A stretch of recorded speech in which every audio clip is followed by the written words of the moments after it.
impacting local communities throughout the Washington, D.C. region. Thanks everyone, and let me turn over the program to Kate.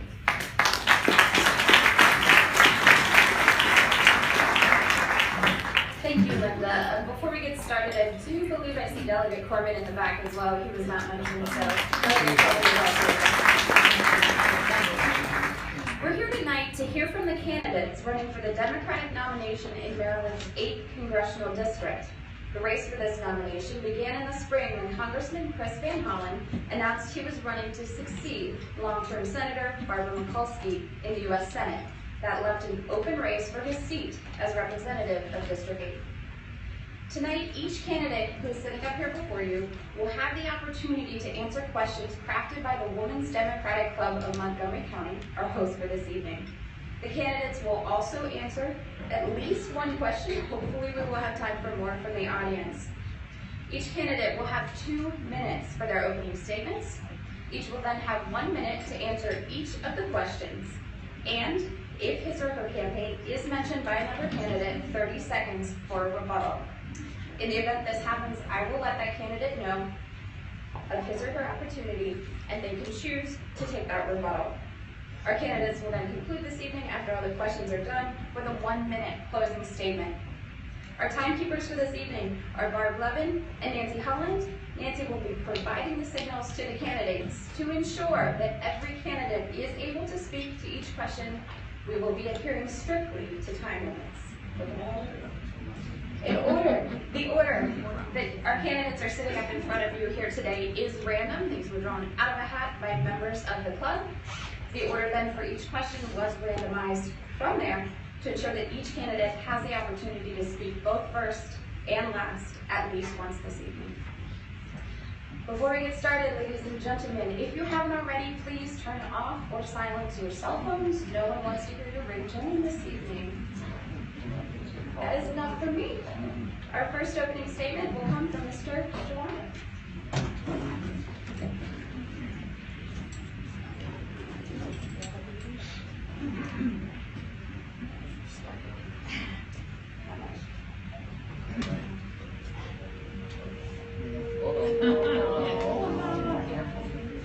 This is what happens when you go first.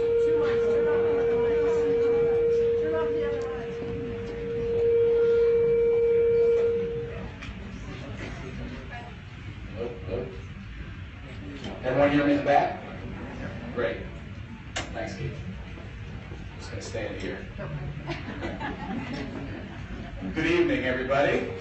Good evening. Let's try it one more time. Good evening, everybody. Good evening. Thank you very much. The first thing I want to do is thank Linda and the whole WDC and all the sponsoring clubs for having this.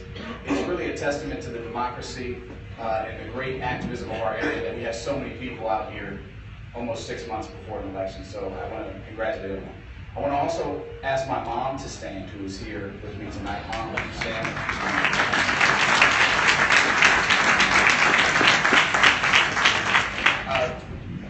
I'm really happy she's here. It's the first debate or anything I ran for delegate 2 years ago. It's the first thing she's actually been able to be at because she is a working woman and has always been.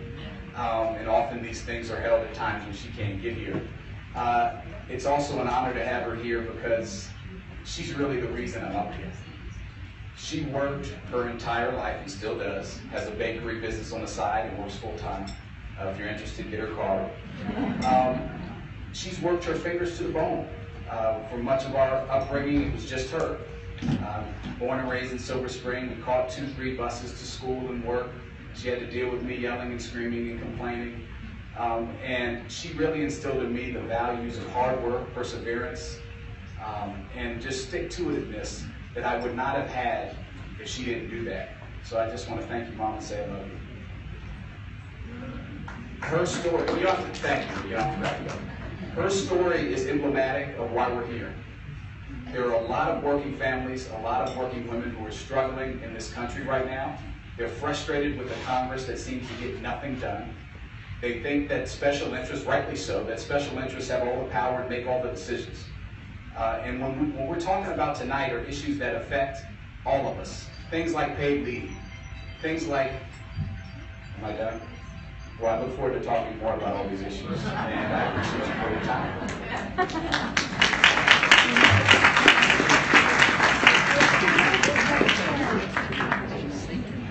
Is this on? Our next speaker is Joel Rubin.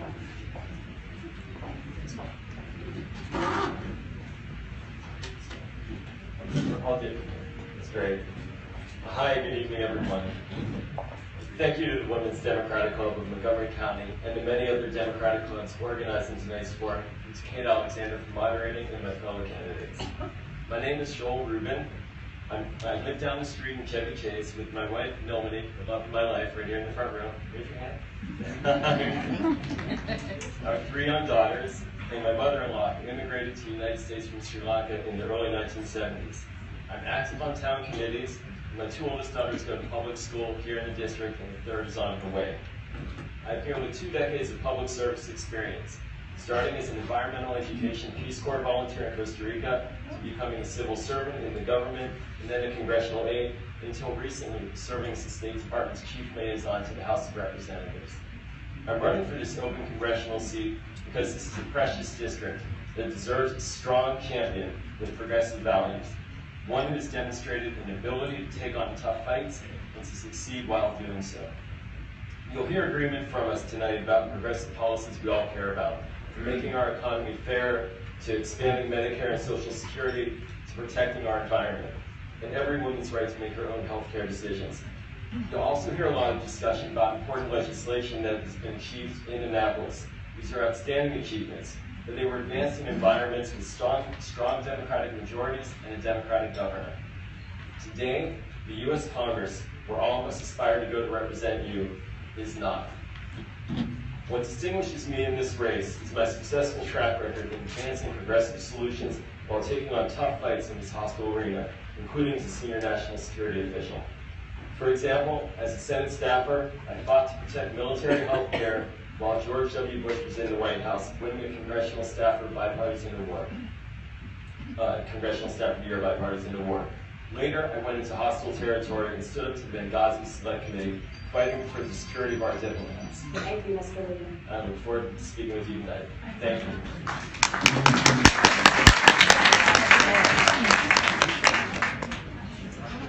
Next man,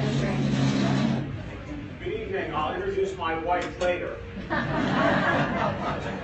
More than ever, hard-working, middle-class families are stressed and over-leveraged. For decades, politicians on both sides of the aisle have focused on the extremes and neglected the young and middle class. This includes the candidates on this stage who represent an establishment orthodoxy. Senator Raskin and Ms. Matthews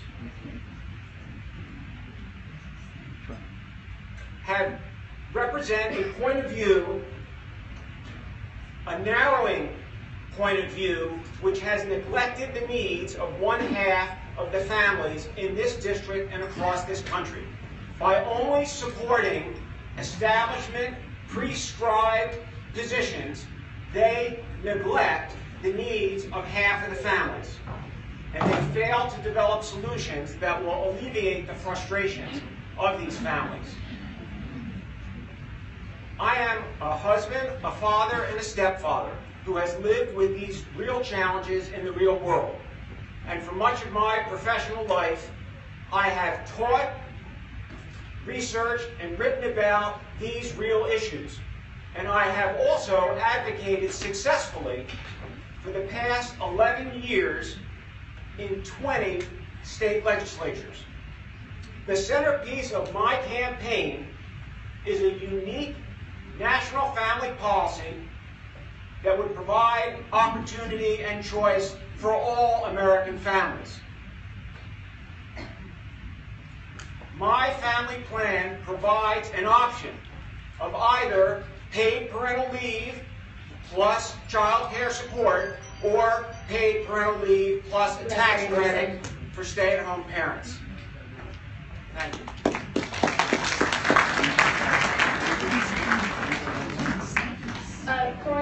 For Senator Raskin and Councilor will give you an extra 30 seconds on your opening statement to rebut the comments that were made by Mr. Anderson.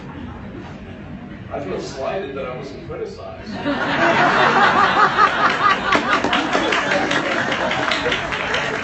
Good evening, it's a great pleasure to be here, and my brilliant and beautiful wife, Maureen Quinn, is in the back there. Honey, stand up. Well, today, Larry Hogan reminded me again why I am running for the United States Congress. Larry Hogan, Donald Trump, and much of the Republican Party has decided to score cheap political points at the expense of some of the most put-upon people on the planet today. People who are leaving their country by the millions because in their home country they are dying by the thousands. Now this reminds me a bit of some of the plight that we have all gone through. My grandfather, for example, was kicked out of India 104 years ago. He made his way here to the United States. He was very fortunate to be a research scientist for the General Electric Corporation, and he and his colleagues actually helped to perfect broadcast television technology, inventing an industry and creating tens of millions of jobs. And yet, in spite of this great accomplishment that he as an immigrant had, they couldn't see past his ethnicity. In 1923, the U.S. Supreme Court stripped my grandfather of his citizenship because he wasn't white. That was the way they interpreted the law. Now, my grandfather protested to the Congress that I'm running for today, and he won ultimately in the Supreme Court. But we as Americans need to understand two things about immigrants and about who we are as a nation. Number one, immigrants are valuable. They are the lifeblood of our country. These are people who don't look like us, and we shouldn't mistreat them for that reason. And number two, we need to understand that immigrants, whether they are folks, people who don't have an education, who work in the fields, or who work in the laboratories, they have invented America's future. I will tell you this, I'm running for office for many, many reasons, but let us not forget the fact that Thank you, Delegate.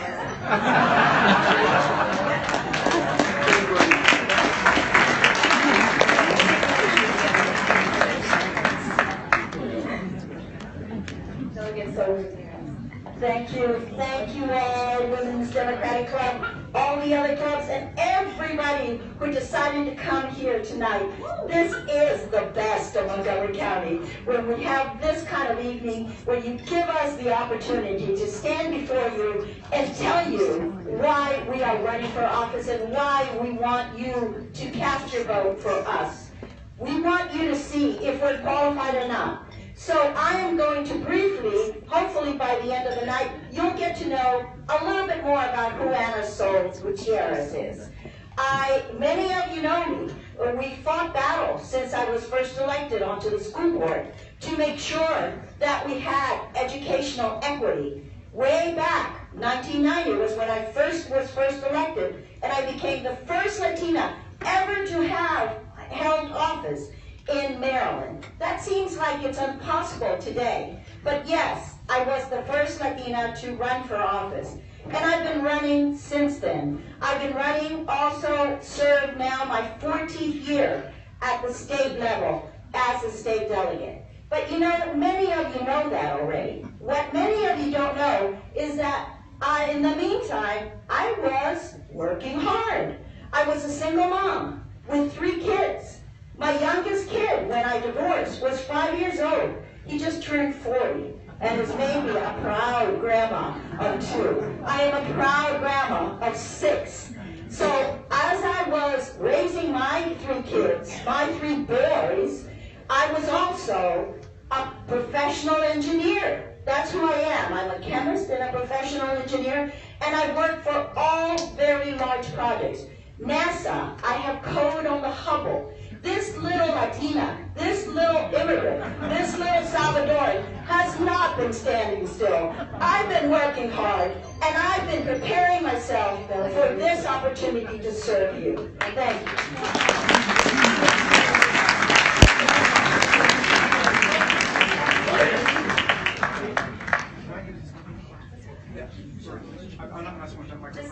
Just a reminder to give him an extra 30 seconds. And to the other candidates, our apologies. apologies. She was giving a time, the yellow card at 30 seconds left, not a minute left, so I apologize if that threw you off. We are on the same page now. Everyone's still got 2 minutes to speak. The card just came out. We're getting our feet wet. It's working now? Timekeeper, just let us know when you're ready. Thank you. Good evening, everybody. And so I get extra 30 seconds because my name was invoked. I just want to say to my friend David Anderson, there are a lot of things you've said in this campaign that I agree with. That was not one of them. You know, I was delighted when you asked me to give a blurb for your book. And I'm happy to be on there, and so you can't think completely poorly of me. And I think you did send me a $500 campaign contribution when this campaign started too. So I think we can remain friends. Okay, ladies and gentlemen, President Linda Kolka of District 20, and my fellow members of the Women's Democratic Club and all these other wonderful clubs. I'm really honored to be here and thrilled to be with so many friends tonight. I first spoke to the Women's Democratic Club more than a decade ago about Bush versus Gore in a book I wrote called Overruling Democracy, and my most recent speech in February was about Citizens United. So I basically have appeared to speak about the 2 worst Supreme Court decisions of our lifetime for the club.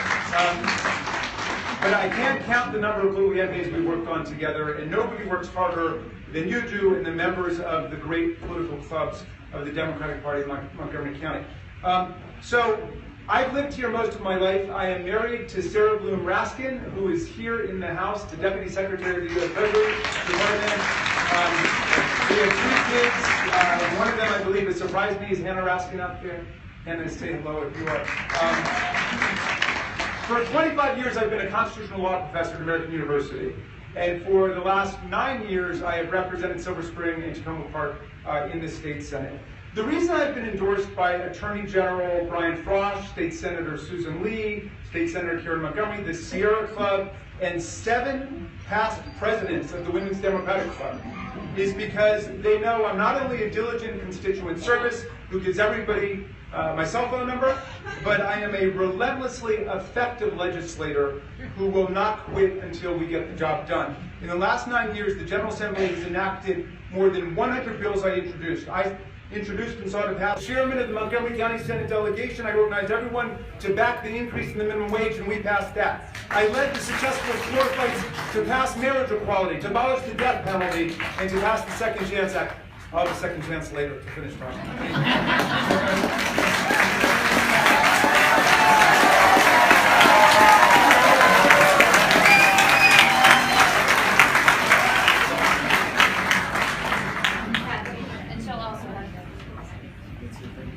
Thank you.